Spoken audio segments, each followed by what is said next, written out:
Ladies and gentlemen, welcome back. Today I am excited because I am joined by Jerin from the Jug Dealers Podcast. Jerin, how you doing, Yeah, man? absolutely. It's great to be here. Thanks for having me. It's always fun and exciting to go and talk to some other people and chat with their audience. So thanks for having me. Appreciate you opening up for that. Absolute pleasure, man. Yeah, you've been around for a while, and quite frankly, this has just been long overdue. So I'm glad that we Agreed. were able to make this happen, man. Yes. On the eve of Berlin, which I know we're all like super busy and a lot of people in the industry are excited about. And that's obviously kind of become the premier show. So yeah, I'm glad we were able to make it happen, like you said. Yes, me too, man. Me too. And I'm definitely going to get into Berlin. But before I get too far, ma'am, for anyone who doesn't Yep. know, who are you? Where are you from? What do you do? Yeah, so as you mentioned, I'm with the Jug Dealers podcast, but also a lot of you have known me, and I've been associated with New Millennium Nutrients for a long time. Some of you may have seen me on some other podcasts, such as the Dude Grows. Shout out to the Dude Grows, and that whole crew kind of allowed me to kind of parlay that into what we've been doing. But I'm originally from Kansas City, Missouri, and I've actually been in Colorado since. Golly, about 2007, I guess. I actually moved out here after finishing school in New Mexico. Ski bummed in a cabin for a couple years. Started growing herb in a cabin in a very non-populous place. A great place to start doing that sort of thing. And then was lucky enough to move up to Colorado, and I got a second degree in horticultural food crop production. And that was literally the same time, like that was in 2011, and everything went legal here in Colorado in 2012.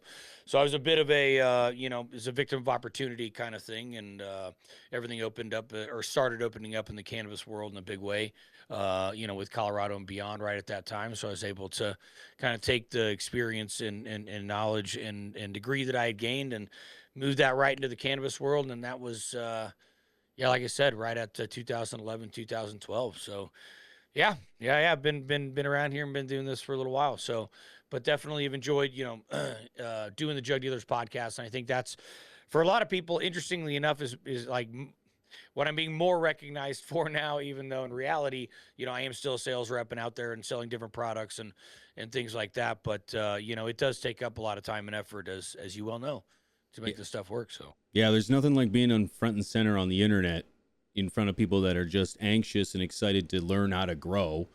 And they get right. to know you, man. They get to know you.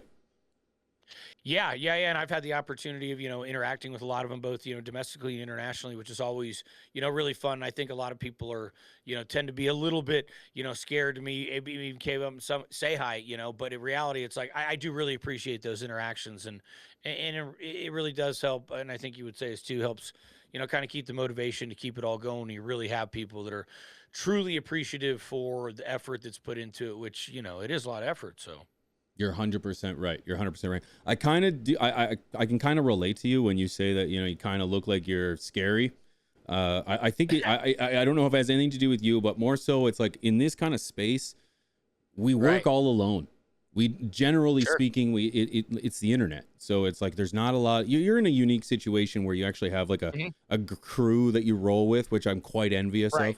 of. But Right. usually we're just doing our own thing, man. And it's like it's not like we're trying to offend or we're upset or pissed. It's just head down, grind, nose to the grindstone, Well, and and but that's also kind of where we come from some of this, outlaw type stuff, it's you wanted to be unnoticed, it was like we kind of went through this world a little bit just head down, not necessarily smiling, just trying to like make moves. And it's like the world of a grower can be pretty solitary, not as much as it used to be. We actually get to get on things like this and talk about it, but this is, if you think about it, still a relatively new phenomenon. Most people, and there's still a lot of people that are listening to this right now, that are sitting in there in not friendly areas, you know what I mean? Still living, in the black market in their basement, not really being able to talk about it. And it makes interactions like this and shows like this and shows like ours, really the place where they can go and openly talk about it, because it's not something they go and just chat with their neighbors about, So historically speaking, yeah, growing's can be pretty solitary, it can be pretty lonely. And, you can't just walk away from it, especially if you're doing it solo. That's why, a lot of these people, it's like, kind of ended up with almost hermit type status because like you couldn't really depend on anybody else because just one or two other people was enough to sink the ship. You're not wrong, man. You make a really good point, actually. I didn't really think about that. Just that growing in its own is a bit solitary. We kind of promote it as communal because cannabis is very communal in that sense. But Sure. historically speaking, you don't want to really yell this from the rooftops and let everybody know what you're doing, man. So yeah, you're right. And so when people come up to you, like I'm the exact same way. I am very approachable, although I'm very anxious. I am kind of intimidated by the public as a whole. Just for a multitude of reasons. However, it's like, come up and say hi. Just let me know. Give me your screen name first. Hi, I'm double A.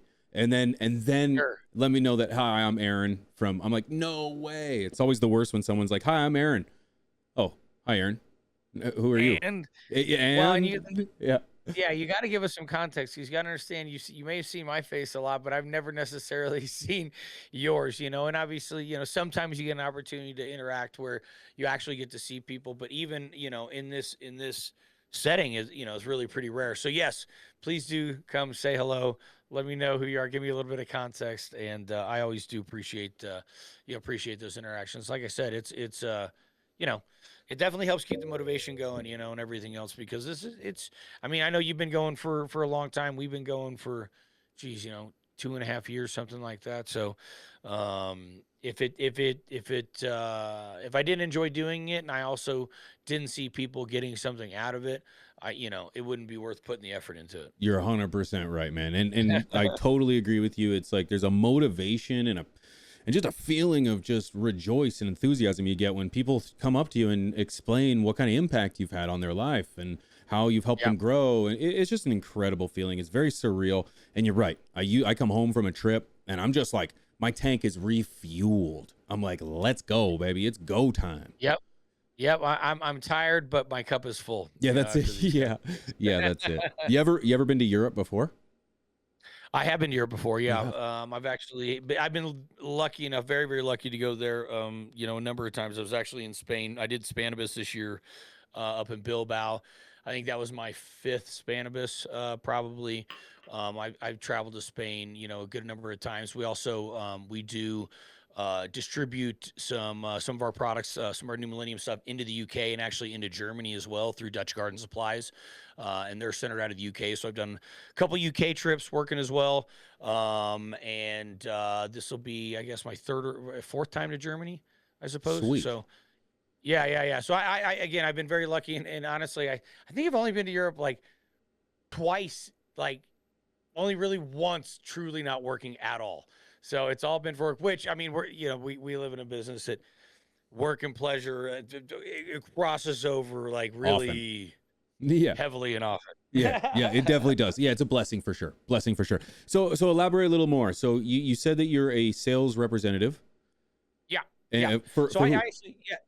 So 5A Distribution is technically the distribution company in the umbrella that New Millennium, along with Scientetics and a couple other brands that we run out of there, we're actually manufacturers as well. So not only the distributor, but we actually manufacture New Millennium nutrients as well. We also distribute a couple other ones, such as like Plageron out of Holland. That's a Dutch style substrate specific nutrient line that we've distributed for a good while now. And we also distribute Dutch Lighting Innovations, which is a high-end Dutch lighting company. It's actually the former Gavita. It's kind of Gavita 2.0 in a lot of ways. Same brass, same engineers, a lot of same sales team. And so those were folks that I was lucky enough to work with, 10 years ago or so when Gavita and Double Ended and all that really hit the market. So we've got some really key, European partnerships along with the distribution and manufacturing that we also do in state here in Colorado. So I've been known and kind of synonymous with New Millennium. This is kind of where people, this is kind of the uniform. This is what people see me on most podcasts with or at shows with, which also, it just is easier sometimes. Plus, it's a comfortable uniform. Looks good. But yeah, and really, and people know me that because when I came onto the company, I was the person who originally really dropped the distribution and put New Millennium into distribution. So it was locally available, very locally available here in Colorado. And I came onto the team and actually helped put it into distribution, which was like 10, 12, yeah, 10, 12 years ago. So A minute. been a good while. So that's really where most people associate with me, and then really associate me with the Jug Dealers podcast. But in truth, I am associated and do sell, etc. A number of other products under the 5/8 distribution umbrella as well. All in the space. Yeah, all in this space, and honestly, though, more and more, independent lawn and garden, even as well. We have some other products. One of them called Magnificent Garden, for example. That's home and garden, lawn and garden. Could even be put into. There's just a couple products actually that you could put even into the golf course space. I mean, again, plants are plants, right? At the end of the day. Now, what you have to really understand is what's of horticultural significance. What are you really trying to achieve? Is it additional drought tolerance? Is it tolerance to heavy traffic? And I'm kind of referencing let's say Parks and Rec, for example, right? Whereas something like a floriculture warehouse is wanting to have more higher phosphorus type stuff, or more even higher end type stuff, because their stuff sells for higher end, right? So it's like all these things and all the technology and biostimulants and concepts are good across all areas of horticulture, albeit they'll, would need to be tweaked a little bit here and there. So, more and more, because we do our own manufacturing, we're able to get into these spaces, more and more, and actually manufacture and develop and really do, product research and development into some of these other spaces. So for the most part, and really where we all came from was the cannabis space, was straight out of this space. Even hydro shop ownership, we're kind of a small group of West Coast gunslingers is the way I like to look at it. I'm probably the most official and papered, albeit not clean one of all of us. So, yeah, that's just, it was interesting how it all came together. And, like I said, kind of a victim of opportunity, and right place at the right time with a great group of people. So. That's awesome, dude. Good for you, man. To be a decade plus into anything is a success, and it means you're passionate, and hopefully it continues to stay that way. Yeah. And it burns bright as the future moves on. Indeed, we're fighting to stay here. That's for sure. It ain't easy. It's definitely become a very competitive and different market than where I started at over 10 years ago. That's for sure. 100%. Especially as you mentioned LEDs. Like, wow, the right. Space itself has just exploded, and it's just been outsourced to China. Yeah. I mean, and that that technology, and there's been a number of kind of boom and busts in that same way that just came in so hard and fast. And then we're either, outsourced or even just disappeared completely. There's certain technologies, like even CMH as an example, that was a technology that I still believe is a really good technology for very high quality, cannabis production. However, it just didn't fit the model and mode of most commercial production, right? Great tent light, probably the best herb I ever grew was with CMHs, but it wasn't the most I ever grew either. So, right. You're, and especially these days when you talk about unit price being so low, and even if that's not your point, is to get rid of it, it still is going to dictate how you grow your plants and what kind of input and down payment, quite frankly, you're willing to put into it. You know what I mean? It definitely, I remember where back in the day it was like, okay, well, I could easily justify X, Y, and Z for grow room improvements based on what things were worth, So, and don't get me wrong, most hobbies, a real hobby costs you money. It doesn't make you money. We were just lucky enough for the longest time to be able to actually get those two things to cross over, but that's not normal, right? We actually got lucky with that, in my opinion. So now, for people that are doing it as a real hobby, it's bound to, for many people, cost money as opposed to make you money as it once did. Yeah, and that's, I guess whether you look at it as a good thing or a bad thing. I better say I'm not arguing that one way or another. And trust me, there's still plenty of people that are out there hustling, doing things, putting their branding into it, and really doing the extras, which is what you have to do to really, make it. But the old school, just grow some herb and throw it in a bag, and you know what I mean, it moves itself. That's it. Nah. Yeah, that's it. There's a lot of people that still believe in that method, by the way, and again, yeah, whether it's right or wrong. No, it doesn't. Yeah, no, whether it's right or wrong, and that's fine. Yeah, do you? Feed your family, man. So my question to you is: you said you went to school. Was all your education designed and around cannabis and the space? No. No, I mean, really, and at that time there was no, nowadays you can get some certificates, no full blown 4 year university stuff, but even like, and now granted, even in other countries there is more research you can do on cannabis specific, like even with Dr. Max Hallig that we work with at Dutch Lighting Innovations. He did all of his postdoctorate work, working with cannabis and other medicinal plants. But that's very, very new, really being able to do that and that being allowed in university research. So my initial degree actually was more in landscape architecture and community and regional planning. It was a degree, technically it's called in environmental design with an emphasis in landscape architecture. Mhm. And I did a minor in community and regional planning, and that was at the University of New Mexico. But that was 2008, and the market just crashed and everything went to hell.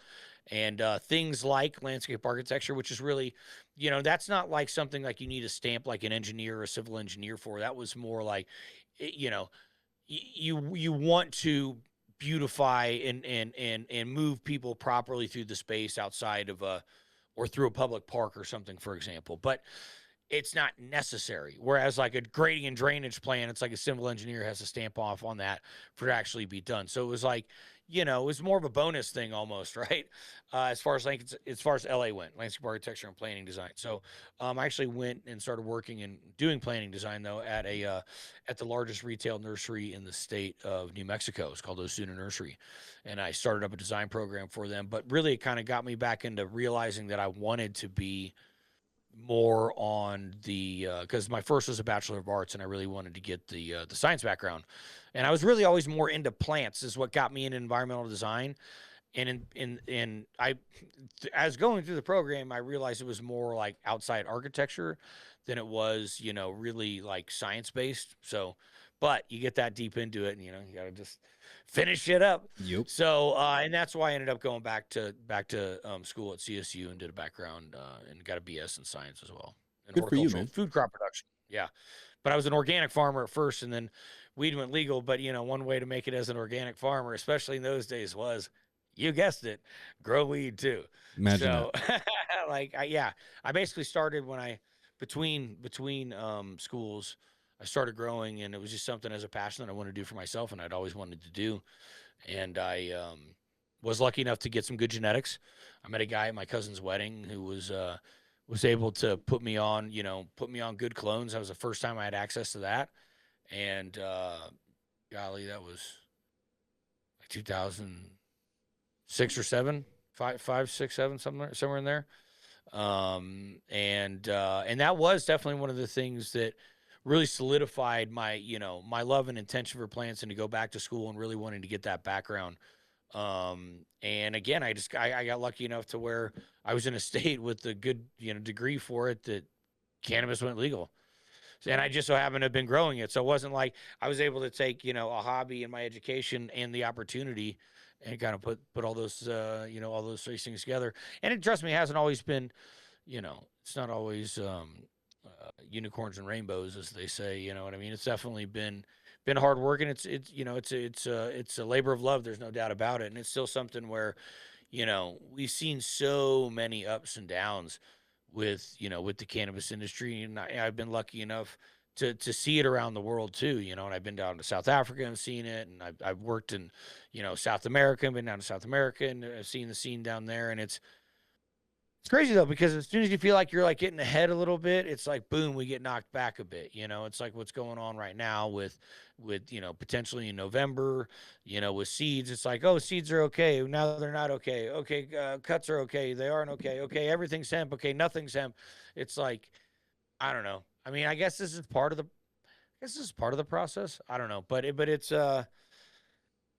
frustrating, but you just got to keep moving forward. You know what I mean? And it is still growing around the world. So I mean, again, Germany, as we mentioned, being a great example of that. Yeah, you're absolutely right, dude. The community is really what you make of it. And to hear that you push yourself all the way through your education, it sounds like, dude, it was inevitable that you were going to find yourself outside working with nature in some form or fashion. And then I think it was inevitable that it was going to be cannabis, man. And I think it's fascinating how you kind of took your education and then molded it into something that would work for you in this space. That's fascinating, dude. I wish I could have done the same thing. Aside from saying, because I have a bachelor's degree as well, majoring in Yep. political science and minoring in philosophy. And aside from Sure. like the mental, I can say, well, Right. university built my character and all those things that Right. you There's try to things that can be justify said. that 45 Right. grand or whatever, right? Right. But the reality Right. is like it didn't really set me up for anything in particular, and man, it would have been nice to have some tools in my belt coming into this, Yeah. because starting off Yeah. with Well, and even quality genetics and clones is a pretty good start. that was a really good start, and I think that maybe, was one of the things that even helped me stick with it, right? Just because I was able to, and I took just, or not Roselle, sorry, Jorge's original book. I guess it was the updated version, the glossy one, at that point, and basically read it, cover to cover. And is it perfect information? No, I could pick it apart with fine tooth comb these days, but the reality is it was good enough. And I was able to pull off my first crop, and it was able to, much like, and the reason Rosenthal was coming up in my head was because I always liked how he said, cannabis isn't addictive, but growing it is, or growing it's either going to be or not going to be, like anything that's addictive, right? Certain things are addictive to some people and they're just not to other people, whether it's drugs or exercise or freaking sleep, you know what I mean? Like whatever it happens to be. But for the people that it bites, the growing really bites, I mean, that's something that, really sticks with them and is, it's a powerful experience. And that's something where I've really enjoyed the education aspect of it. And I think that's the best part about it, is I was able to parlay my education into cannabis education using things like basic horticultural nomenclature, making things a little more official, trying to bring some science into it or some understanding into it. Oh, why do we do 18 and 6 and 12 and 12? Well, because it's a C3 photoperiodic plant. Well, what does that mean? Well, let's talk about that. You know what I mean? So, what does C3 mean? Well, the 3 carbon sugar is the first sugar that's made in photosynthesis. Why does that matter? Because there's got to delineate them from some way. The other one's a C4, and then you got a camp. Again, really just getting these people to understand also that even though it's a unique plant, it's still a plant. And these principles apply. So if you fall in love with cannabis and a cannabis growing plant, you're falling in love with plants in general. And that's the thing I like to really emphasize to people is cannabis is a beautiful, amazing, and unique plant, but it's not so unique that you can't apply all these principles to the rest of of the fauna or the flora world. Yeah, that's something that kind of happens, I think, to a lot of newer growers, or even maybe to a lot of growers in general, where it's like we are just growing a weed, but we tend to overcomplicate it and a lot. Definitely. And then you can kind of get in this like spiral of insecurity of where you just like you're questioning yourself, and then you're just getting bad results because you're changing everything, and it ends up into chaos. And I could see how that could deter somebody from moving on. Well, yeah, forward. I mean, you're messing with it too much. Clones became easy to me when I stopped messing with them. Sure. When I messed with them, you know what I mean? Just something as basic as that. When I forgot about them for 7 to 10 days, that's when things got the best. That's so true. Yeah, it's so true. And so, like, I take issue with, and we talk about this all on the show, like, I don't even like the term grower, because I just believe it's egocentric, because we're not growing anything. We're plant janitors. That's still our number one selling shirt is plant janitor, because that's really all we're doing is cleaning up around the plant and staying the fuck out of the way. Because the reality is even what we're giving the plant is an egocentric thing to think, because we're saying plant food, but it's not plant food. Those are just building blocks. They're nothing more. What's plant food is actually the sun that they make into sugar, and that's what makes them an autotroph, right? And that's what classifies them as such, because they make their own food. Well, we're a heterotroph. We either have to eat something that ate that plant, or we have to eat the plant itself. We cannot make our own energy. We're heterotrophs. So to me, I like taking just a different look at it and go, well, who's more really highly evolved? And I don't think we're growing anything. I think we're giving them an opportunity to do it. I think we're managing a room. I think we're managing the environment. I think we're giving them all the building blocks. I think I'm throwing all the pieces of a house, all the gussets, all the 2x4s, 4x4s, shingles, and everything else into a pile, but they're putting it together, So we're merely the custodial staff. I really like that. The plant it, janitors, man, dude. I like that. You're right. You're right. And who's controlling who, that a la botany and desire, right? Looking at it from that type, which I think Michael Pollan's an amazing author, and really looking at it, go, well, who is controlling who, you know what I mean? And especially when you're something that can't move, man, you got to get pretty good at getting things controlled around you, right? So I tend to take an opposite view of plants, whereas we are taught as humans to look at plants as under our control. I don't look at that like that at all. Yeah. Yeah. You know what? I think as humans, we are kind of designed, or at least been tailored to believe that Conditioned. we Yeah, tailored. condition, yep, to control our environments, and to take Right. that control means that we have the ability to change as well, and we don't like change, right? So, Right. yeah, no, I agree. I agree with you, man. I'm curious. So, how did you get into weed, dude? Smoking early? How did I get into weed? I mean, I was an athlete growing up. I played football. Actually, ended up playing football on scholarship. Then I played rugby in college as well. And but I always liked to have a good time as well. And cannabis was around me. I remember, I would say, my first time really, if I could think about when I had any recognition, I guess it'd probably be in middle school. There were definitely kids who were already consuming in middle school, and I was playing ball, so it wasn't something I was into, but it was also interesting. It wasn't like I was ever overtly against it. And my parents, of course, now what I know now, right? I mean, they were old hippies, right? So they I probably, was smelling it, but didn't know it. You know what I mean? And I, because I don't know, it was so natural when I kind of came into it. And my parents, I never found it on my parents. I never smelled it as I got older. I was never conscious of them smoking as I was older. I never caught them, in fact, I really believed my dad when he told me he had tried it once and wasn't really into it. So he wasn't completely lying. He was definitely into it. But my mom was always the bigger smoker, as it turned out. I didn't know any of this, though, until I basically ended up getting my parents back smoking again as they got, older. There was kind of that inevitable point where you lose whatever connections or you move away, blah, blah, blah. You grow up, kids are older. It's just not, and it's not like it is today. Now it's like the old men are all rolling around with their little vape pen in their front pocket, just puffing their way down the road. You know what I mean? It wasn't like that when I was a kid. You didn't have that kind of access. But so I was aware of it. And then I remember going to a trip to Jamaica when I was in 8th grade. And I just didn't want to spend any time in the resort. I spent all my time in the resort, hopping out and hanging out in these little huts, and with all these Jamaicans that were selling carvings and these different things, and just sitting around and watching them, and was conscious that they were smoking cannabis, and even going to doing the tourist shit, where they're showing you, oh, ganja, haha, whatever. But it being I don't know, it just seemed very just normalized. And I was curious about it. Still hadn't consumed, and then it was, I'd say I sought it out my freshman year of high school. I set it up. I actually had a debate tournament that I had to do, but I was working the concession stand, and darn it, if I didn't know something about weed, I was going to have the munchies. Let's just say it didn't go that well. I was escorted out of the said concession stand for eating it out of house and home. But yeah, I mean, that's kind of where it started. So then, dabbled through high school.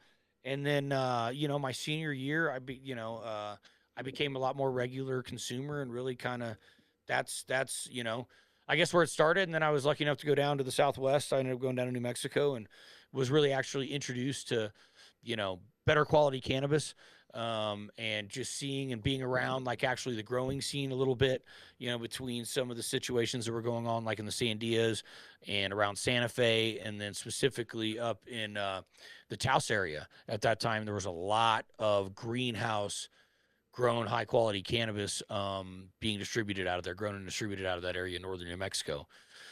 So, I had some friends, those kind of friends, that got hooked into those kind of networks. And so was it. Yeah, it was just kind of. And then actually in a deviant behavior class, this is probably really where it all took a real hard left. I had a sociology class, sociology 213, deviant behavior. You can't make this up. I met a guy, and he was like, look, man, you show up late, you leave early, you're wearing Bob Marley shirts, you smell like weed. He's like, we need to hang out. And he had a connection to a large mountain plot that was outside of basically, it's up out of the Jemez Mountains outside of Albuquerque. And that was really where I got access to large amounts of really good, high quality mountain grown herb and started, distributing it a bit more here and there. And then, that's just kind of where things started and led. And, a lot of stuff happened in the middle, but we'll leave most of those details out. That's right. So, That's for a late night when we're having a few drinks together after the DGC. Right. Exactly. No, that's good. That's good. Yeah, No, no, so I mean, it was like I had, what I mean? I'd say like kind of a gradual, bring it to, but I don't, for me, I look at it was very natural, even though again, I wasn't like part of a growing family or generational growing family or, people that, smoked openly or anything like that. So it's interesting, like, but I feel like subconsciously there must have, there's obviously something. And then of course, again, you learn the history of your family a little bit more as you get older and you're like, oh, okay, well, they were cooler than I thought, I guess. that's a great thing to come to realization too. Do you still have a good relationship with your parents? I do. Yeah, I definitely do. Do you smoke? Fortunately, I'm lucky enough to go. No, what now? Do you get to smoke with them or? Oh yeah, I definitely spoke with both of them for sure. Yeah. That's. I mean, now that as I'm old as I am, I mean, shoot, it's like I've been smoking with them for like 20 years now. That's beautiful, dude. Funny. That's beautiful, man. To be able to enjoy those experiences, man. We know that consumption in this plant, we already said earlier, it's communal, but it's also intimate. And there's not too many people that start smoking all by themselves, right? We have these relationships and these connections with other human beings that I think is very special and unique to this plant. And to be able to experience that with your parents, dude, I'm very envious of you. That's something that's very special, dude. That's very special. So good for you. Good for you. Yeah. I mean, I guess it's partially my fault, but yeah, no, it is good. It is a blessing, like you say, and it's interesting how quick you can, become friends with people, or take acquaintances and become very quick friends, in the time it takes to smoke a joint, you know what I mean? And like, those aren't like, you're never going to just like stand somewhere across from somebody for 10 or 15 minutes just because you're on a street corner. Right. But you will, if you're consuming like that. Right. And it like brings you together and kind of forces that conversation and greases the wheels. And it's just very interesting in that regard. And I talk a lot about, smoking and being communal, and even like where I'm up in northern Colorado, that's on the southern end of the, of the Lakota range, which people know as the Sioux or the Dakota or the Nakota, anybody that's listening. But the Lakota people, and, smoking was a huge part of their culture. Not even tobacco. That wasn't until actually Westerners brought in tobacco. They would smoke red willow bark. But like, that was to make any important decision. It was always you sit down, you have a smoke, and that was a connection that they had in their mind with the spirits, and it's like this smoking thing is not new, which is really what, in a lot of ways, I think that's the most addictive, if you will, aspect of it. I think it's more like kind of the smoke, the oral fixation, the communal, the process. Like, I think that's the stuff that's actually, that people miss, or because even I miss it, even if I've got a vape pen, you know what I mean? Like missing the process just because it's so easy with the vape pen. It's like, man, I didn't get to touch it. I didn't smell it. I didn't feel it. You know what I mean? And so like, even with that, I'm like, well, for me, it's like, I really am like, that's where, if I was to not consume, I think that's would be some of the things that I would really, really miss, is like that, the ceremonial and communal aspect of it. Yeah. Yeah, I totally agree with you. And of course, of course. No, but you said it though. You can have a vape, but you're still missing something. There's still something there that's missing. And although it might be satisfactory for the moment or the time, the reality is that we enjoy the whole process of it. That's why I think flower is king, and it'll never go anywhere. I do believe convenience will prevail. But I do think that there will always be a place for flower for those that just love that experience, those headies, if you will. And haven't you had an experience before where we were smoking really just, quite honestly, not good cannabis, but the vibe was such that you got way higher than you should have been? You know what I mean? It's like this is going to sound a little bit weird maybe to some of the listeners, but it's kind of like a buddy of mine.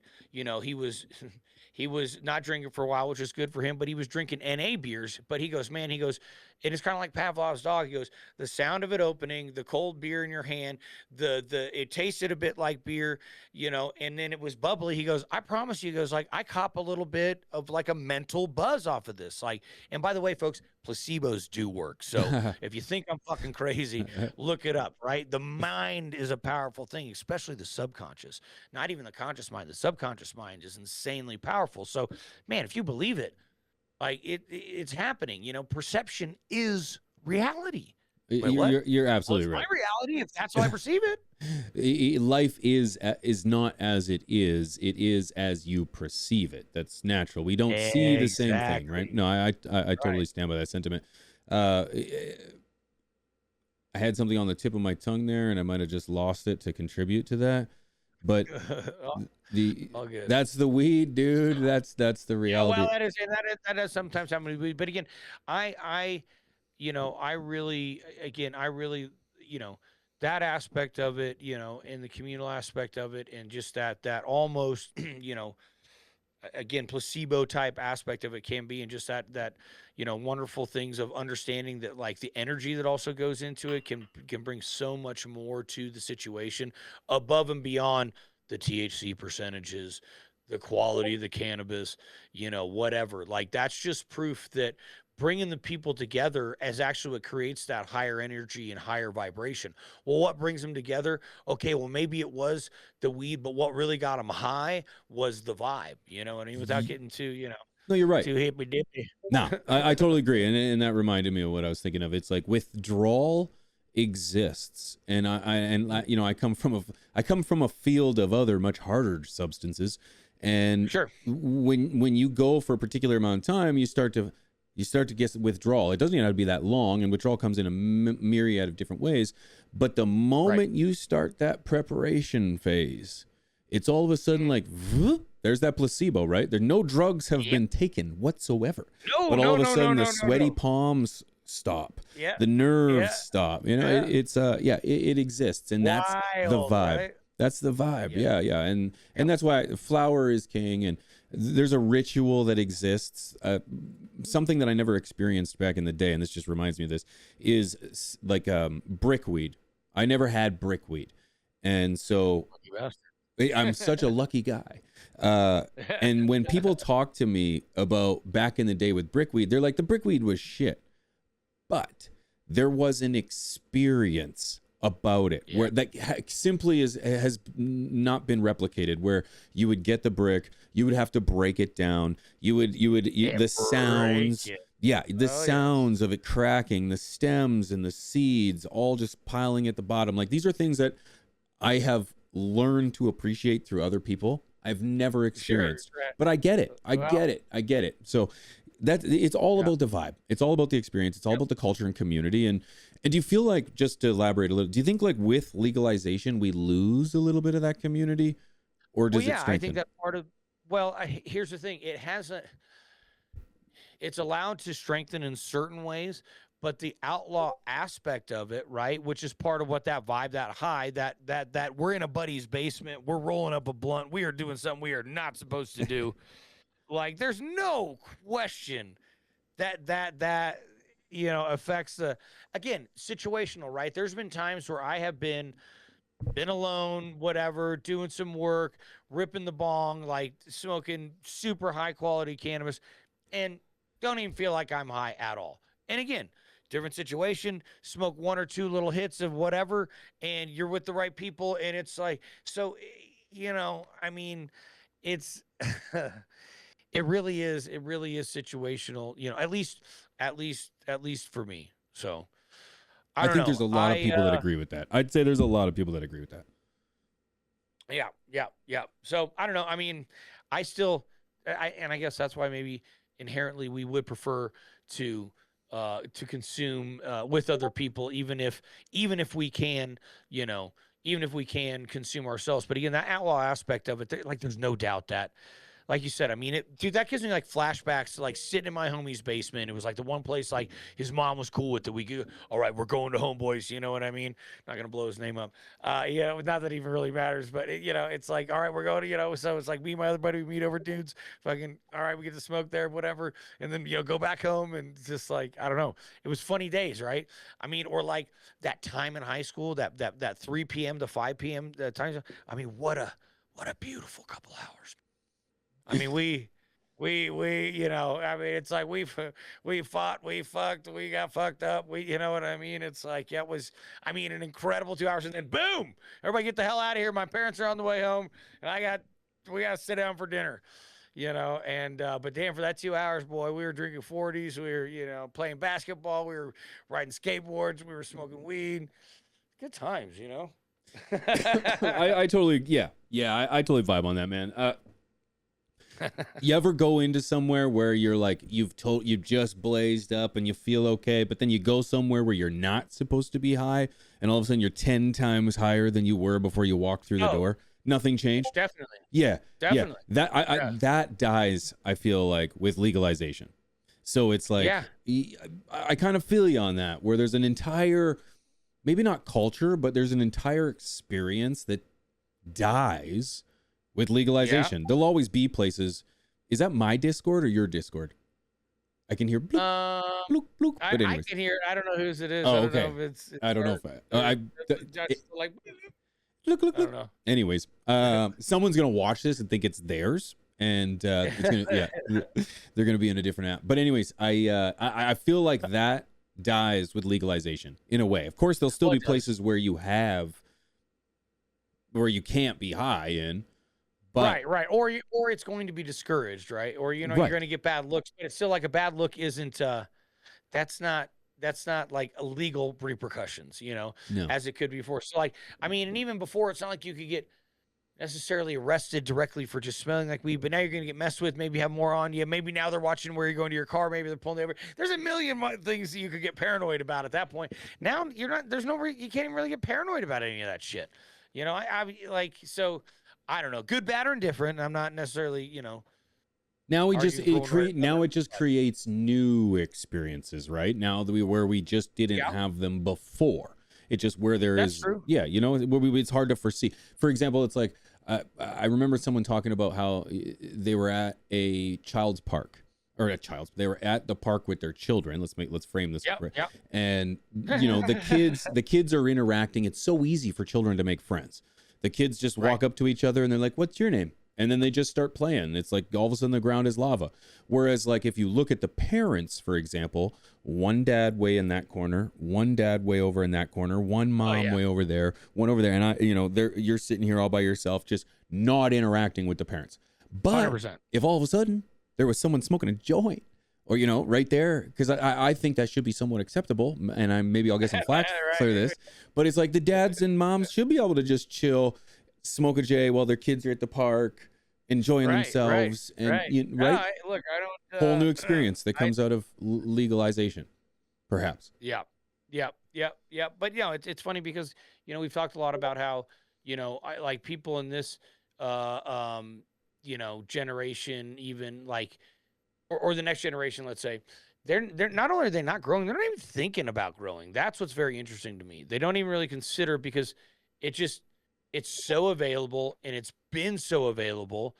It's like, why do it? Which is crazy because, I come out of the generation that was like, we're waiting to do it, and it wasn't even legal yet.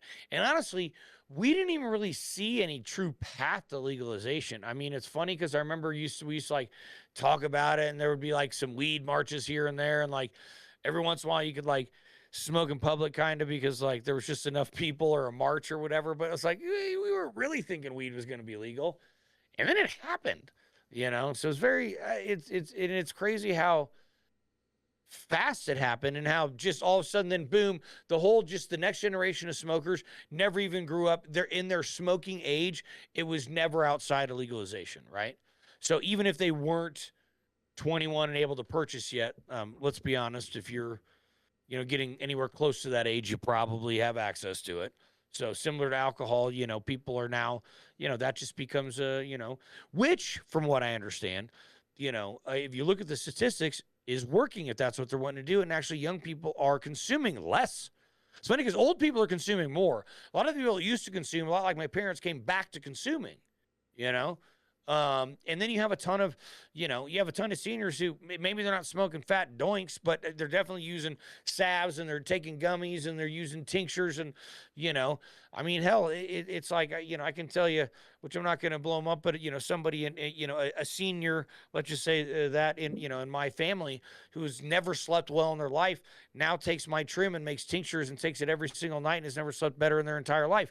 It's tough just shutting their brain off kind of shit. And that's just how he had always been, So like, again, and for me, like, I've always looked at it as medicinal, even if I use it recreationally as well, because in my mind, it's like, if that helps me just, be a more, stable and happy or whatever person or, and just, and if that's what I enjoy doing and that's something that's, that's a ritual that is, a positive thing. Now, have we seen people that aren't positive with it? Yeah, but I've seen all kinds of different things that people, aren't positive with. Hell, I've seen people, exercise to the point of losing their family because they didn't do anything besides that.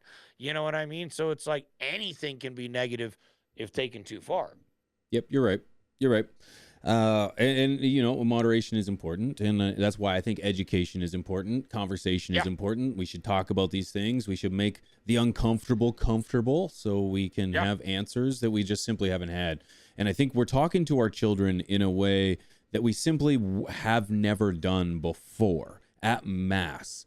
I think that we have these uncomfortable conversations. Weed isn't taboo. Tobacco isn't taboo. It's a thing that exists. It's a temptation that exists no more than gambling does, or candy, or these video games. All things that can be addictions and used horribly, but if used properly, I'm sure can be utilized. Now, one thing I wanted to get into with you is that we haven't talked about your podcast, the Jug Dealers Podcast, man. Yes, sir. To which you are one of, I would say two, but one of three. Really one of three. I mean, I consider it's a trio. We got Grambo that's behind. Well, I always, joke and say he's behind the glass. I don't know why I say that, because it just reminds me of like a real radio show where there's like a guy behind the glass or whatever. Because it is, he's back there working it like that.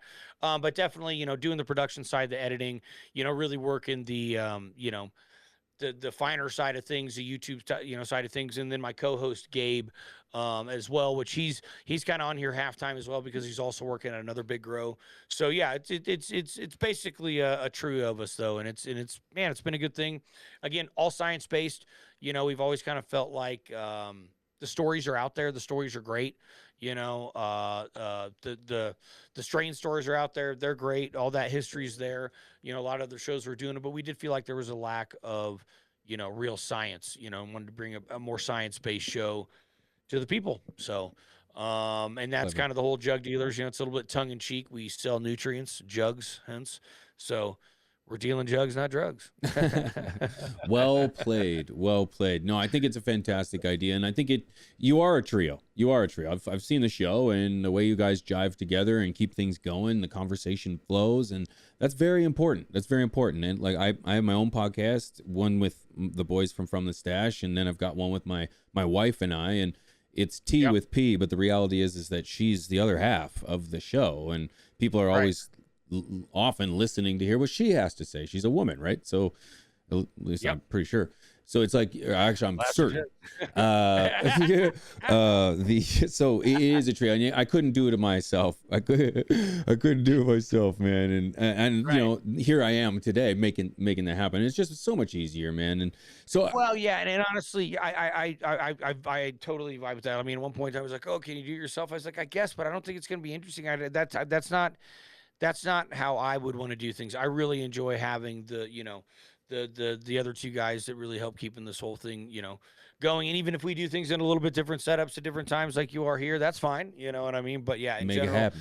It's good to have all the boys in here and bring in good guests and, get those multiple perspectives. Totally. And working with people, man, I'm on the side of collaboration is king. and working I agree. together, putting my, I'll toot my horn. I'm a pretty intelligent guy, but man, I don't know everything, dude. It's like we are Neither very do good I. at doing specific things. And I Mhm. find myself, I'm a creative dude. Whereas like Mhm. Rob, my partner, my friend, he's more of a business guy and really good at business and marketing. And, Chris, very analytical, very structured, very disciplined. It's like, man, you put those things I am not very great at. You put them all Right. together, Right. man. And it's just like, wow, we Oh, are now a we got something. machine. Yes. And Yep. that's the Yep. Jug Ace is Dealers in the place. podcast. That's it. That's Yep. it. And that's the Jug Dealer podcast. So how did you guys come about, dude? How did you guys figure it all out and make it happen? So I mean, I had actually been Scotty and I with Dude Grows have known each other for a long time, back from even like when I was working at Way to Grow, long time ago, on the infancy of their show, and so I started going on there, and I was comfortable doing it. It went well. It was received well. I did it enough where it was kind of like got to a point, especially with COVID, we're going, man, we're not traveling around as much. I'd really like to keep getting this information to people. Like, how do we do it in a different form? And I was like, well, we should do we should do a podcast. And we started with a very small, just audio only originally, and then we stopped that for a little bit, and then we did another one. I think it was like called Ready Set Grow. And then we did a couple other ones, again, just kind of honing the craft. And then I actually met Grambo through Dude Grows as well. And that's really when we said, you know what, let's take this thing full on. And we built out the studio.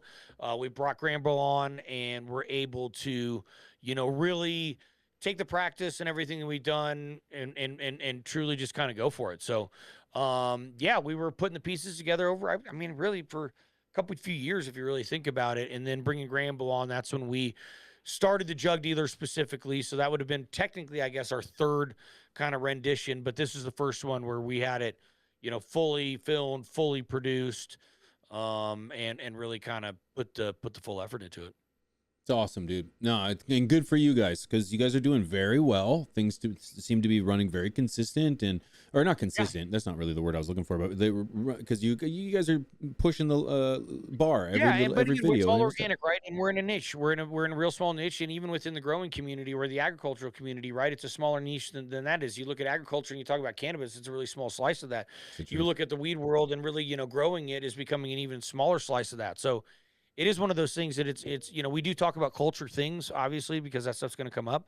We do talk about genetics, we do talk about things like that, but at the end of the day, it is meant to be a science-based a growing podcast. So it's not for everybody. So the fact that we are able to get the numbers that we do and the viewership that we do, we really appreciate it, and we've worked hard to put out that kind of information, which is interesting too. Once you get that following, you kind of realize more like this is what they truly want to hear. They might go somewhere else to get the culture shit or whatever else. They might listen to 3 or 4 other podcasts, but they come here for, that information. And sometimes when you put out a show that doesn't quite align there, you see it, and you do enough of this work and in different forums yourself that you know exactly what I'm talking about. You're like, oh, okay, yeah, whoops. I didn't, that didn't really align with the listenership. I'll learn. Yeah, dude, being online is a blessing, and it's one of those things where it's like it's a double-edged sword, and I don't really like harping on the negative sides, because it's just one of those things that you have to be in it to kind of just feel. And I just hate talking about it, because it just makes we just sound so egocentric and shit, and I hate that part. But the thing is, it's like, there's like 2 methods I find when you're creating content. It's like you can create content for the community, but I find you get stuck, and then you're doing things where it's like it's repetitive and it's easy because it's what the people enjoy. And then there's creating. They'll even say, the model will tell you that. Oh, take your most successful video and do it again and do it again. Well, I don't want to do Coco 15 fucking times over and over and over and over and over, right? And for me, that's not what it's about, right? So I constantly battle that. I mean, there's a lot of segments that we used to have, reading of the week and different things like that. Well, we dropped them out. I'll tell you why, because we looked at them and nobody listened to it. It was a waste of breath. You look at the analytics, you go, well, fuck, it fell off a cliff. Once we got done with the grow information. So that's why I really just kind of morphed in that show. And you do have to listen to your listenership. And if you really want to do something else, I've noticed what people will do too. It's like, okay, now that you have that name and you want to branch off and do something else, that's totally fine too, right? And now you can parlay that and you can go, okay, and I can pull a certain amount of listenership because you're very open and say, well, it's not going to be that show. It's going to be about this and we're going to stay in that lane. Okay, well, certain amount of people are going to come out and you're going to be able to start your base and then open up kind of a different lane. So, I mean, this stuff, it really is an art, whether you like the art or not. It is what it is. You know No, what you're I right. mean? You're right. And in a way, I had that ass backwards. If you're creating content for the algorithm, that's Right. what can become very mundane, very repetitive. And that's what I mentioned was like do the same one over and over because it shows you the views, but that doesn't do shit for like my motivation, and I don't think it That's does right. shit for your core listenership either. No, you know what I mean? that's like, and that's why it's like if you create for the community, that's where there's times where you'll deviate so far left where you're like, whoops, I was just trying to entertain. I thought maybe we were, where it's like, okay, I thought maybe it was something different for a second. I'll now pull I that realize, back. no, it's not. Oops. Right. I'll pull that back. But in reality too, it's like what I can appreciate is my community is very fucking honest. And it's like if it's good, which I want. it's good. If it's not, it's not. And they'll tell me. A hit is a hit and a miss is a miss. And sometimes, obviously you kind of got to juggle that. But right, and we'll see in the numbers too. I mean, just as an example, anytime we do, and even though it's popular because people are talking about it, and I just use the, rosin versus resin, right? Lots of people talk about it, and there's even shows that get really good views on talking about it, but it's because they have a cannabis consumer listenership. I have a cannabis grower listenership. They could give a shit less about that argument. Every time that we get into that for a show, our numbers are not great. Our grower folks, which is our core people, I know who you are, they turn out right away because there's nothing there for them. And they tuned in for grow information. Mm-hmm. And if we bring in a guest, we want to bring in a guest that's like my friend Dan, who's an entomologist. Hey, we're going to talk about cannabis-specific pests.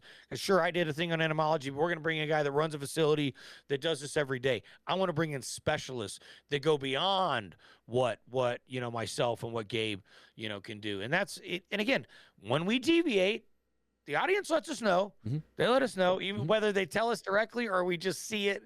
They let us know. That's it. Yeah, that's it. They'll let us know. And good for you. Paying attention to the numbers. It's a numbers game, and the numbers can win for you, and they can crush you all at the same time. And when you're seeing, especially in our space, where it's like some people can get away with some kind of content while other people can't get away with that kind of content. Wild.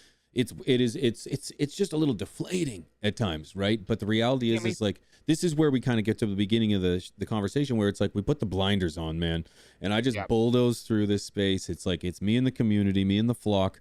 We're going through this, and it's like it's to my own detriment at times because then there's I'm passing a lot of good people that are looking for, collaboration, looking for, to chip in kind of thing. And it's just like, right. And it's like, you want to stay in your lane, you want to stay consistent. You want to honor what you started as and what you've got to, and why people are following you. You know what I mean? But I do see what you're saying, that that can create some blinders at times and whatnot. But it's, what, we're lucky. It's a great community, right? We get to interact with a lot of really amazing people, whether it's online or, like we were talking all the way at the beginning, in person, which we're lucky enough to get out and do, which I always enjoy doing. Totally agree. MJ Berlin, dude. What's bringing you to MJ Berlin? Is it? We're dropping a couple new products. There's some stuff. So we have Blastogen, which is a new bloom booster that we have here. We have Fertilium, which is an amino-based biostimulant, super concentrated, 1 milligallon, used in veg and bloom. Literally, it's kind of like Floralicious Plus, but next level basically. But just giving people an idea kind of where it comes in, and then also Rhizium, which focuses on the rhizosheath zone of the rhizosphere specifically for additional uptake and drought prevention and things like that. So bringing 3 of our really badass new additives, dropping them into Europe, dropping them through Dutch Garden Supplies, which also already has Winter Frost and Ruby Fulvic available in the UK and also available in Germany, which I think probably means at least Czech Republic and maybe a couple other places in Spain as well. Forgot about Spain. You can get it in Spain. So we're gonna have a booth there, and then we're also gonna have Josh D of Josh D OG. He's gonna be dropping some first time ever S1 OG genetics along with a bunch of other beans. He's been running all our gear, good friend of ours. So splitting a booth with him, and then we're actually gonna be right across from Dutch Lighting Innovations, which Sweet. are partners of ours that we import their lighting, like I was talking about earlier. So yeah, man, we're going all out. We're doing it. And That's so exciting. if anybody's out there and does want to get signed up, they can sign up through jugdealers.net. You'll see an MJ Berlin sign up there. We are getting close to being out. So if you do want to get on the list, it's a very exclusive drop. You know, we only brought a certain amount of them. And you know how it is. It's like you can only get out to certain people. So we want to get it to the people who are, you know, really, really, true followers of ours and are going to actually go out there and put it on plants, which is the most important part. Of course, dude. And having that feedback too is so important. Having people who are using it, giving their reviews and discussing the product and showing it off and showing their hard work is huge. It's absolutely huge. So yeah, I encourage that. And they can go and do that at jugdealers.net. Yes, jugdealers.net / MJ Berlin or see the or they can find it at / MJ Berlin, or they can find it on the on one of the top tabs pretty easily as well. Epic, and dude. It'll actually shoot straight to me, and I'll reply to you, and we'll get you on the list. And so, and then obviously you're going out to connect. You're going to be out there as well, correct? Yes, sir. Yes, sir. I'm going to be stopping by. Yeah, I figured as much. I figured as much. We're going to be doing little interviews too. So we'll do a little. We're going to be doing some booth interviews, which I'm really excited to do as well. Grambo is going to put together a badass Mary Jane Berlin video and some nice little interviews and whatnot. Yeah, there he popped in for a second. And so, yeah, we're really excited about that. So please do. It's Hall 21A, booth D107 for anybody that is curious. And we will be there all weekend long. So the hours are vast. It's and also, but shit, did you go last year? No, this is my first time, dude. This is my first time, and all right, nervous, excited. I'm not a traveler, dude. Good. Not a traveler. No. Oh, okay. No. Okay. No. Well, I do like I'm not, but I've been very blessed where work has allowed me this opportunity, like the podcast and has allowed me this opportunity and my show and so on and so forth. So yeah, I get to travel. It's just I'm just not the most excited about it. That's all. Just the travel part. I like traveling. Yeah, I know. Once I'm there, dude. Making the most of it. I'm amazed. It's going to be amazing. I probably won't sleep or eat because that's just how my nerves work. But I just have to. I just got to get very sedated before I hit the plane, and I'm fine. Yeah. I mean, I do. Yeah, I just have a few drinks, watch a couple movies. That's my sedation. That's my sedation. Yeah, I usually have like 3-4 drinks, and I'll watch like a half a movie, and then I'm slunched over uncomfortably in the chair for. Yeah. Exactly. And I always fly economy. I'm just like, whatever. I know I don't sleep very well on planes anyway. So even if I have a bigger seat, it's like kind of worthless. So I'm like, whatever, just get me there. I'll figure it out. So very much looking forward to the price of flights to begin with, dude, is absurd. Let alone anything sitting anywhere nicer. I'll be fine in my sardine can. I mean, people gotta be real. They gotta have a lot of money, and I have a very small bubble of entertainment and excitement, you know, like I can entertain myself in a very small bubble. I don't care, you know, if I got to share an elbow friggin' rest, then I don't care about that part. It's just the falling out of the sky part that bothers me. What day do you get in? Wednesday. Now you gotta think. Yeah, Wednesday. Nice. It's a whole day travel. I'm sure it's the same with you. It's like 14 hours. Yeah. Okay. Yeah. Which is absurd I because leave Sunday, get in Monday, and then I'm there Monday to Monday. Yep. Yeah, I think. I leave Sunday. But I get home Monday. Same. Yeah. Same idea. When I go to Vegas, which I do a couple times a year, unless I can get a direct flight, which never happens, it's 3.5 hours. I have to take. It's 12.5 hours. So literally to take a 3.5 hour flight is the exact same to go to Germany. As it is to get to Germany. So I'm kind of frustrated about that, but in the same time, it's like I'm well prepared. I feel like I'm well equipped. I'm used to sitting in an airport for 12 hours anyway. So no big deal. No, it'll be good. And like I said, I'm super excited about it. It was a blast last year. We did not have a booth, so it's our first time actually having a booth.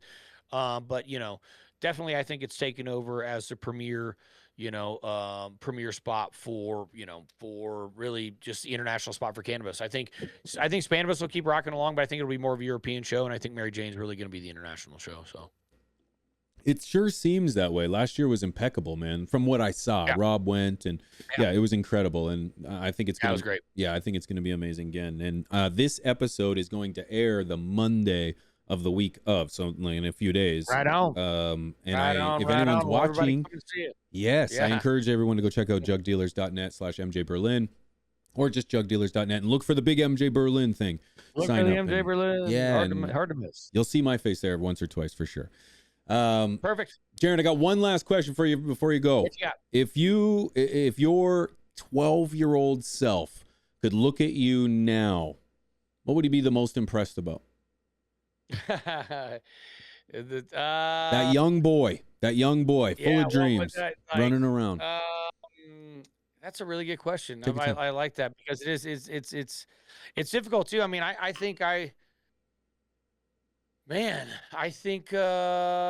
think he'd be proud and surprised, of the places that I've been, and the people that I've had the opportunity to meet and interact with. And I really do. I mean, for me, even I look at it, it's been, such a blessing. And even in the way that I get to travel, because people are always like, oh, you're traveling for work. Yeah. But in this kind of business, it's like, I've got local people. So I go and I see local things, and I go into local homes, and I do like, and for me, like, that is, and even as a young kid, I remember wanting to be, I mean, I remember seeing Barcelona, for example, the 1992 Olympics, right? I was 10 years old, right? And I remember seeing that and just thinking, man, like, what a place. How, like, it just sounded so exotic. And now I'm telling you right now, I could take anyone to Barcelona and show them the time of their life. I know Barcelona well. I mean, it's like a place, like, when I fight Barcelona, like, I feel comfortable. Like, that's how much I've been there. And, like, I don't think I ever would have thought that would be possible. So yeah, I guess that's it. Beautiful, brother. Beautiful, man. I like that. I like that. If anybody wanted to reach out, get in touch, support, where could they do that? Yeah, Instagram is probably the easiest. I mean, you can do Jerin at 58.com. That's my email, and that's 5EIGHT58.com. And then you can always find me on Instagram, JERIN_H_. There's not a lot of Jerins out there, and I don't think I'm shadow banned, or maybe not as bad as some people. Grandma goes, I think we're all a little bit shadow banned. But either of those places, you guys can find me easily. Hope to see anybody in Germany. Really excited about that. Very excited to see you in Germany as well.